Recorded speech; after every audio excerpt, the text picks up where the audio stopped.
Assalamu alaikum friends. Our today lesson is about future tense. Future tense. सबसे पहले हम simple future tense के इस्तेमाल को कहां पे यूज होता है इसको देखते हैं. Number 1, the simple future tense is used to talk about things which we cannot control. It expresses the future as fact. ये वहां पे इस्तेमाल होता है जब ऐसी चीजें होती है फ्यूचर में जो हमारे कंट्रोल से बाहर हो या फ्यूचर को एक फैक्ट के तौर पे एक्सप्रेस कर रहा होता है, बयान कर रहा होता है कोई काम, कोई एक्शन को. For example, I shall know my exam result in May. Number 2, it will be Ramzan in a week. ये दोनों ऐसे आने वाले वक्त के एक्शंस है जो हमारे कंट्रोल से या तो बाहर है या फैक्ट है फ्यूचर में. Number 2, we use this tense to talk about what we think or believe will happen in the future. ये वहां पे भी यूज होता है जब हमें यकीन हो कि ये चीज फ्यूचर में वाक़या होगा, हम इस हवाले से सोच रहे होंगे.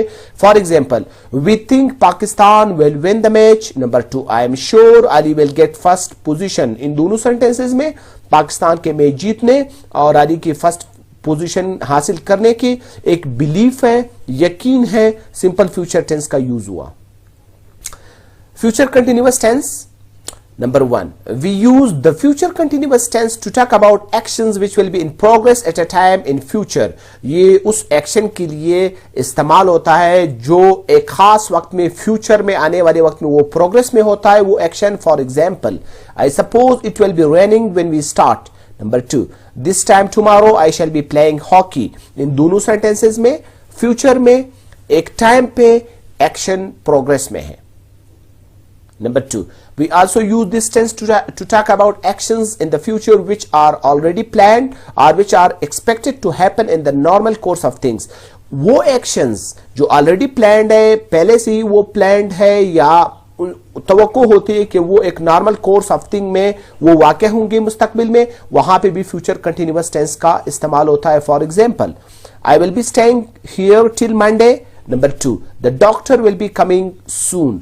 इन दोनों सेंटेंसेस में प्लान्ड एक्शन या फिर वो एक्सपेक्टेशन जो नॉर्मल कोर्स ऑफ थिंग्स के लिए, उसके हैपनिंग के लिए फ्यूचर में यूज हुआ, तो फ्यूचर कंटिन्यूअस टेंस यहां पे है. तीसरे नंबर पे फ्यूचर परफेक्ट टेंस है मुस्तकबिल के टेंसेस में. Number 1, the future perfect tense is used to talk about actions that will be completed by a certain future time. ये टेंस फिर वहां पे यूज होता है जब फ्यूचर में सर्टन एक खास मुस्तकबिल के वक्त तक कोई एक्शन मुकम्मल हो चुका होता है.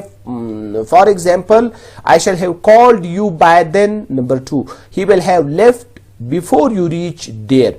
ये देखिए, इन दोनों सेंटेंसेस में कोई एक्शन फ्यूचर में एक खास वक्त तक कंप्लीट हो चुका होगा तो वहां पे ये टेंस इस्तेमाल हुआ. आपके पहुंचने से पहले वो वहां से जा चुका होगा तो यहां पे ये टेंस इस्तेमाल हुआ. फ्यूचर परफेक्ट कंटिन्यूअस टेंस की बात करते हैं. The future perfect continuous tense is used for actions which will be in progress over a period of time that will end in the future. ये फ्यूचर में एक खास वक्त में प्रोग्रेस में होते हैं और फिर फ्यूचर में एंड होते हैं, वहां पे हम इस टेंस का यूज करते हैं. For example, by next June we shall have been living here for 3 years.